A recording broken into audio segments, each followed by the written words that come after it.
All right, this week, the Russell 2000 experienced what's known as a death cross. This is a technical indicator that some investors consider a sign that a bear market is right around the corner.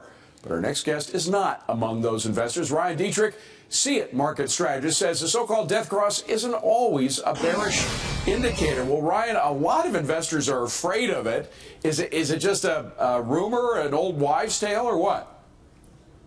Well, David, I think when it gets down to it, it just has a really good name, if nothing else. You know, death cross gets exciting. Now, when you go back in history, though, you know, for instance, the Russell 2000 did have a death cross right in September 2007. That was a major peak. The only issue is we see these death crosses every couple of years, and the stats suggest they really aren't that bearish. Now, the opposite of the death cross is called a golden cross, and that's when the 50-day comes above the 200-day. It's a bullish signal.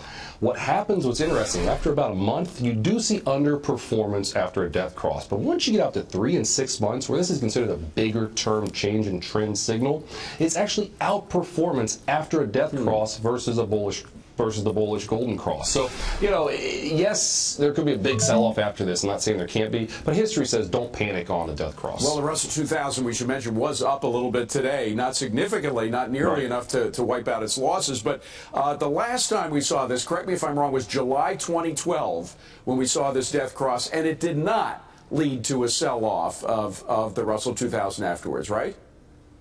That's exactly correct. It didn't. Now, what we did see, though, actually, within 5 days, the market dropped about 7%. And then in 2008, we had another death cross where 5 days later, we dropped about 8%, the Russell did. So there is some near-term drops recently. And look what we have just, you know, the last, I know we bounced today, but we had a pretty big sell the past 2 days after this happened. So, you know, that's history. But again, you get out longer term, it's not as bearish. You know, the one thing I still like is the 200-day moving average on the Russell 2000. Just a nice big trend line. It's still pointing higher, not by much, but my work has said when that rolls over, that's when you really want to start to worry. A death cross, it's a concern, sure, but the 200-day is still pointing higher by a little bit. That's a foot in the right direction for small caps if we're looking for positives. Let's put aside for a second the death cross thing and just look at the drop of the small caps. That has got to be a concern in and of itself, no?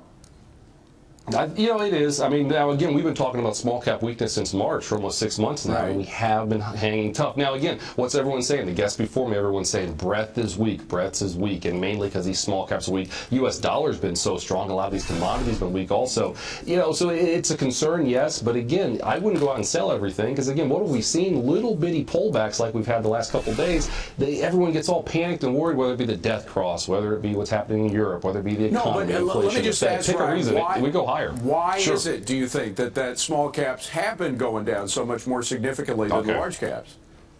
Absolutely. Well, small caps led for about 13 years, from almost 2001 until this past March. They led for 13 years. Now, again, things don't always, you know, they don't always lead. I think potentially there's a major change in trend this past spring when it came to small caps, and now we're finally, after 13 years, starting to see some of the big caps are finally playing catch-up, you can say, or at least going to start leading on a relative basis. These things happen in cycles, and I think, you know, we're only 6 months into small caps underperforming. We could potentially have years of small caps underperforming, which isn't the end of the world. You know, most of the 90s we did see, you know, big caps leading, small caps underperform.